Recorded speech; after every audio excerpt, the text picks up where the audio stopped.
Good morning, guys. Welcome to the video.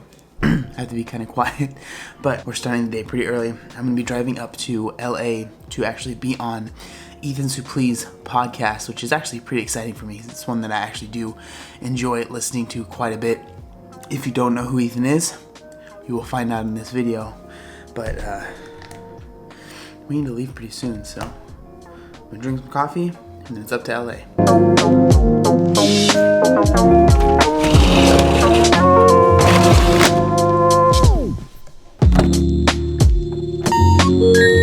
Say 5 minutes, we have Mama. I know you're actually eager than that. Alright, we have finally made it.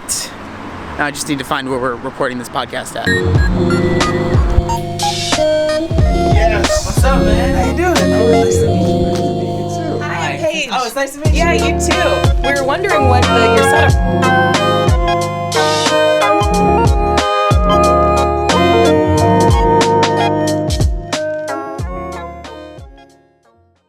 I always struggle with this. See, and the thing is that it's a wide angle lens, so if you're by the edge, people are gonna say like our arms look giant. So Good. I guess that's fine. That's good, right? Yeah, it's good. I'm actually Just, going like, to get on the corner. towards the edge. You should Yeah. keep So we us just- getting, we're sitting and looking gigantic. Yeah.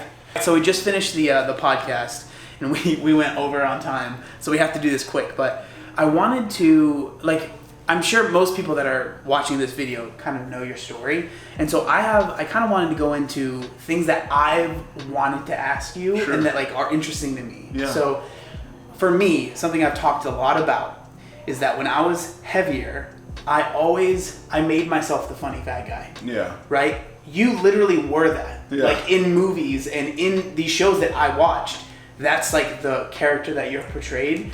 And so like I think I've heard you talk about a little bit about this, but like when you decided to lose weight or when you did lose weight, like were you afraid of that persona disappearing, you know? It's really weird because I did play that a number of times in movies and on TV, but I think I was never that in real life.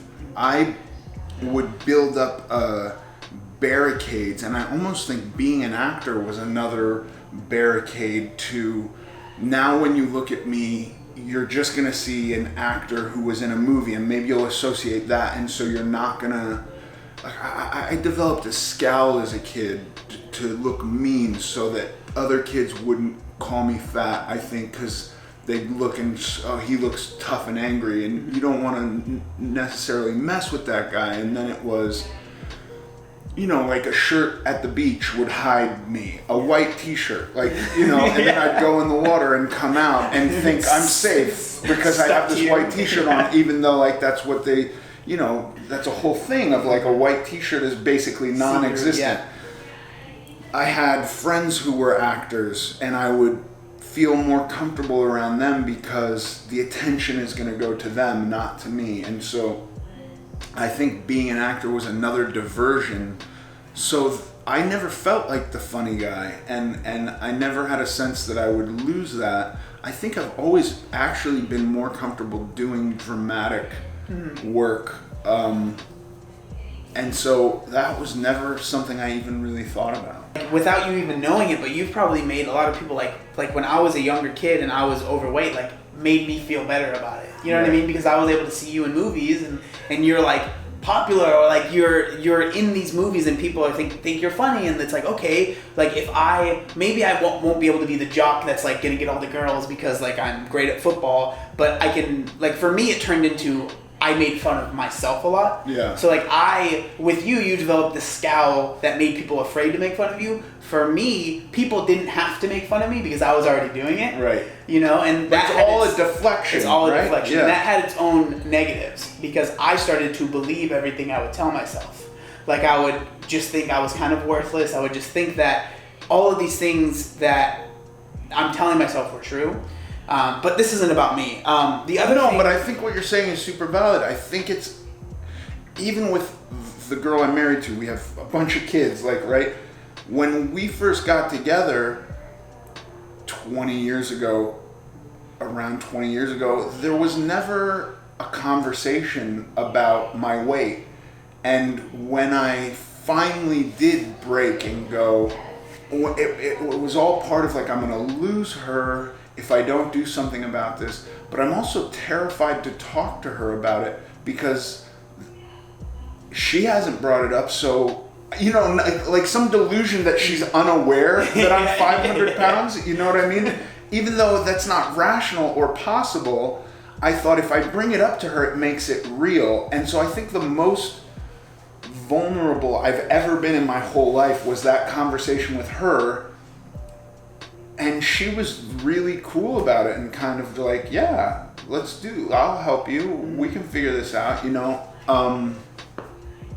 But I think it's constantly deflecting, you know, and it's completely irrational. Some people wear their unhealth inside with cholesterol or whatever, and you don't see it. You and I had it on the outside. It's obvious. Here you can all see what we're doing to ourselves, and so we have to figure out ways to deflect, because we're knowingly, whether we understand the science or not. I knew on my third cheeseburger I shouldn't be having this third portion of food. I knew that, and I felt guilty about eating it. The reward that I would get, whether it's dopamine or what, I don't know, or just the sensation of controlling this food as I'm eating it, outweighed my obesity at the time. The guilt I felt wasn't sufficient to get me to stop, but I think all of the weird social things that I built up, being an actor was certainly part of it. Making sure I traveled in groups of people was all deflections of like, let's not confront this aspect of me that's so obvious, truly the elephant in the room. Did you ever feel like, and I'm not sure, this might have been subconscious, like looking back, maybe you feel this way, like your size, you're like, no, I kind of need to be this size because I'm obviously getting cast as these things, so like, it's good that I'm this weight. My first job professionally as an actor was Boy Meets World, and something happened between season 1 and season 2 where my agents got a call from the producers, and the producer said like, hey, he doesn't need to gain weight for this role. I wasn't aware that I was gaining weight. Yeah. They could see it, and they were going like, I hope he's not doing this for us because he doesn't need to do that. I never once, I guess there was a point in time, like on My Name is Earl, where I had the thought like, I don't need to be skinny. You know what I mean? I gained weight during My Name is Earl. Like I started that, I think under 300, just under 300 pounds. And then 4 or 5 years later was around 400 pounds. So I know I like relaxed and was like, well, they hired a big guy because 300 pounds, I'm still a big guy, but I was much smaller, you know. Yeah. I don't know. I never really thought I need to be big. When I put my mind to it and lost a ton of weight, that was not a concern. I mean, that's still not a concern. Like, if I'm not allowed to I have a movie coming out Friday, by the way, so it's not, I was a little heavier in it. I was probably 30 pounds heavier than I am now. But I'm still much smaller than I've been. Yeah. I don't know. If I'm not allowed to act anymore, if I lose 10 more pounds, which is kind of my goal, and that might even be too high, maybe it's 5 or 7 pounds or something, and Hollywood kicks me out because I'm no longer fit the mold they want, fuck them, I don't care. Mm-hmm. And then so the last thing, because I know that you have to do something right after this, the one question that I had, I wanted to ask this on the podcast, but we weren't able to get to it.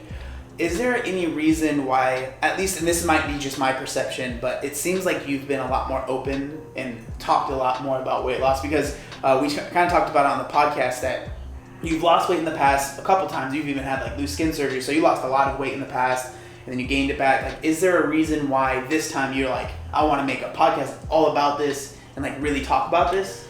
I actually, for the first time in my life, liked the way I looked, and I was comfortable. Like, I took a picture of myself at the gym and I thought, oh, I'm like right there. Like, I know I'm nitpicking now. I want to see some veins in my stomach, but I can see abs. Like, holy shit, and I did like a little pat on my back. Simultaneously, Kevin Connolly, who you met, started this podcasting company, and him and I have had a lot of political and philosophical talks, and he was like, you have to come in and do a podcast. And I said, no way. I don't want to say a single word in that arena publicly, because you're gonna lose. You're gonna piss somebody off. Yeah. Well, as you've learned and I've learned, you're gonna piss somebody off no matter what you say. Pretty much nothing's safe. But he kept asking me, and I kind of kept going, no, there's nothing I feel comfortable talking about. And then I realized, oh, I'm actually, the thing I wind up talking to people about most now is diets and weight loss and stuff. Almost everybody I run into wants to talk about that. And I look at people and I go, you're thin, what are you worried about a diet for? And then you realize, oh, thin people are concerned with this too. And then heavy people I talk to, and they go, what did you do? I want to do what you did. And I go, well, I've done all these things, so you can do any of these things, and I'll talk to you about all of these things. So it was really one day just going like, oh, I'm actually comfortable with myself now, which I haven't ever been. I have never looked at myself before and felt a sense of pride or felt like I've achieved some physical purpose I set out as. The first time I got on a road bike and went for a long ride, I felt like I accomplished something. And then there was a news story that kind of belittled it and just talked about the downsides of weight loss, which we talked about on the podcast.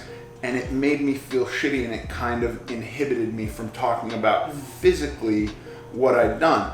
At the time, I was riding 300 to 400 miles a week on a bike, and I could have talked at length about cycling. I was super interested in cycling, but I wasn't necessarily comfortable with myself physically. And I think so the difference is, I'm now at a place where I don't feel like taking my shirt off. I have so much respect for you to do that you did that. And I'm a little bit jealous of your comfort level. But like me with a shirt on, I look at a picture and I feel a sense of accomplishment, which I hadn't ever really felt before. Awesome, man. Well, thanks for taking the time. Yeah, thank you for coming. Yeah, thank absolutely. you. Back in the car now, and I just wanted to say, like, that was such a cool experience. Like, Ethan is someone, I haven't been able to talk much about it in this video because it's been so go today, but he's someone that I've like looked up to and I've been a fan of since I was a little kid, you know? And so the fact that he was excited to bring me on and that I was able to share that experience with you guys, like, truly felt like today was a special day, and I'm really glad that I was able to share that with you guys. I'm excited for when the podcast comes out. This video will probably be out before that podcast gets released, but I'll obviously share when it's out. You guys should check it out. It's called American Glutton. I'll link the podcast down below. Again, our episode probably won't be out yet, but there's a lot of episodes on there that you guys will really like. Like, all this stuff really relates to a lot of the stuff that I like to talk about, so I know for a fact that you guys would like that. But with that being said, I need to drive back down to San Diego. Should be a shorter drive on the way back.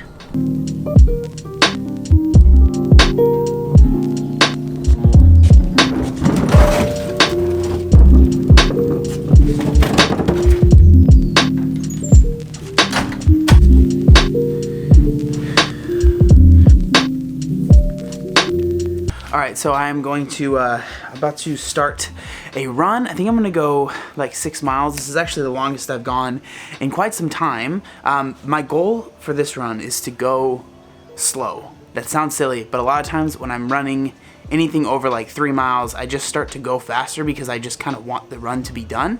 So my goal is, because I want to stay in like a zone 2 heart rate, so I want to basically go a lot slower, you know, maybe 10 minutes, maybe even slower per mile, just so the goal of this run is not to be like breathing like super hard and feel like I'm gonna die. Like, it's really just to be comfortable at go at a pace where I could have a conversation with a friend of mine if they're running with me.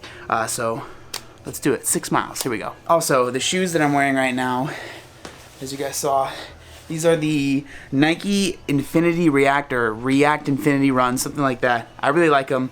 And then also the headphones that I've been using recently. These are the JBL. They're like the Under Armour Charged Sport, I believe is what they're called. They're really good. Normally, I would be worried because they don't like go around my ear, but they stay in really well. All right, now it's time to run.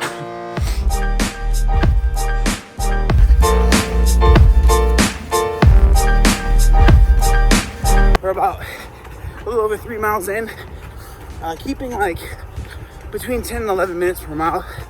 Like I said, focusing on not keeping the heart rate elevated too much. So like keeping the heart rate between 120 and 130. So just kind of being comfortable on the run. Feels nice. Already halfway done. Whew. All right, and that's it. Ended up just running at 10K, so 6.2 miles. Here, I tracked it on Map My Run. So 6.2 miles, took me an hour and 5 minutes. So my pace was about 10:30, which is exactly kind of where I was thinking it would be. My average heart rate was 131, so pretty low heart rate, not super high. Like I went on a run a couple days ago, and towards the end I was at like a 170 something, so definitely keeping the heart rate low. It says I burned 678 calories. I don't know if that's true, but yeah, good run to end the day. I'm really liking these shoes a lot. I'm very surprised that normally whenever I get Nikes, man, they're just too narrow for me, but these are money. I'm really happy with these. Cool. Thank you guys so much for watching the video, and I'll see you in the next one.